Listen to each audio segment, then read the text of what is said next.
Hello everybody, this is Frogger here from Achievement Hunter, and I'm here playing Dragon Age 2, which is fantastic, by the way. And we are going for the Exorcist achievement, and this requires you to do a semi-hidden side quest known as Forbidden Knowledge. Depending on your actions in the first act, because this takes place at the very beginning of the second, this could be more hidden than others. But you'll know if it's hidden because when you go to your house at the beginning of Act 2, you're kind of told to go to your house, and if you go to your writing desk and you get this side quest, it's not hidden. If not, go to either the Chantry or Viscount's Keep, I believe, because I actually had this quest, and you'll see these waypoints, and go to these waypoints, and you'll find evil tomes. Now, a little bit of character knowledge. If you have Meryl with you, she will not like this. She will be very anti-destroying these books because, they are blood magic books. And, she uses some blood magic. So I would recommend bring her on for the final fight, but do not bring her on for the rest of it because each time you destroy a tome, you lose 10 friendship with her. And that can stack against you pretty quickly. Luckily for me, I'm playing a mage-friendly playthrough, so she's very happy with me usually. So I switched her out by here. And now we are getting to the ones that are actually difficult to find. These are in the bone pit. You can see here, this is kind of by the camp. You saw on the map that big open area in the middle was the camp. And you go into this unmarked cave called Cave. And inside there is going to be your third evil tome in order to destroy and find some lyrium. And I'm like, yay, lyrium. You can see there I swapped her out. Most of the problem I have with this whole thing is it's kind of hard to remember who to bring with you for these. Because I usually bring Meryl because she's a good DPS, but whatever.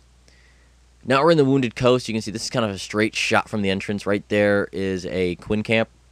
And to the left of that is going to be, once again, another unmarked cave called Dark Cave.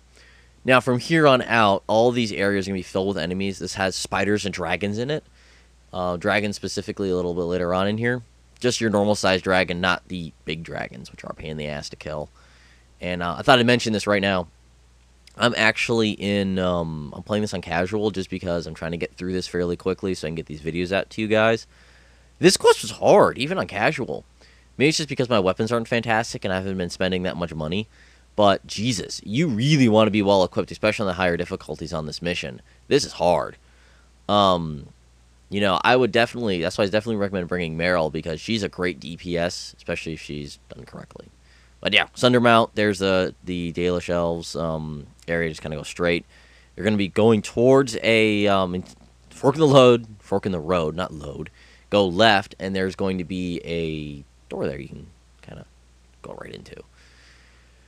Now, this one is actually very hard because, it's not hard to find where the stuff is. It's just that the room in which you fight it is very difficult. Now, quick little side note, there's a side quest right there. I pick it up there. So, dropping some knowledge on you.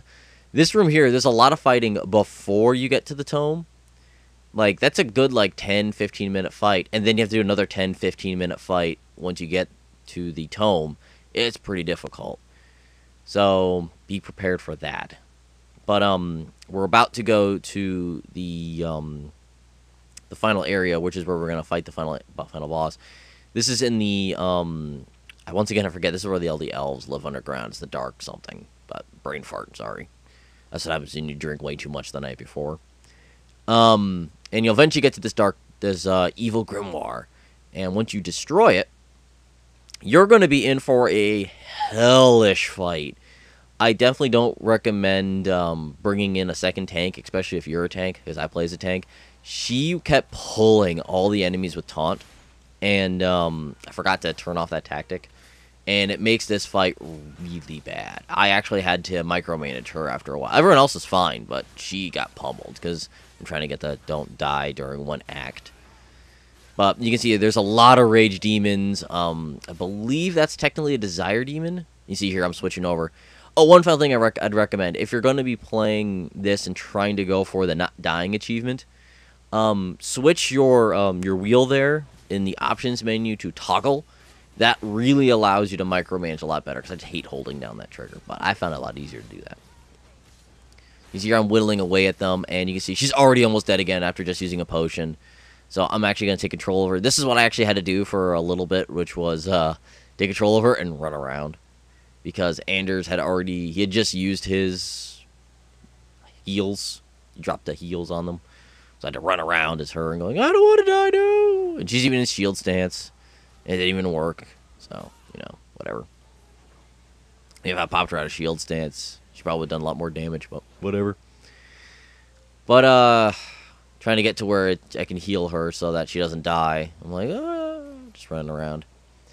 But, yeah, this thing I'd recommend, you want to bring a decent tank. Hopefully that's you. You want to bring a decent damage dealer, which for me would have been Meryl, but I didn't bring her. And, I brought Isabella because she's a great rogue, and I've only had her almost die, like, here was the only time I almost had her die in this entire quest. You see here, I'm very close to whittling away here, down to my, like, 13th Rage Demon. And then we finally beat them, and then we get the pop-up for Exorcist. So, it's not that difficult, but you can always drop down the difficulty to casual. I even almost had trouble on casual, but keep that in mind. I've got a few more, achievement-related quests here for Dragon Age 2, so I'll see you guys later at achievementhunter.com.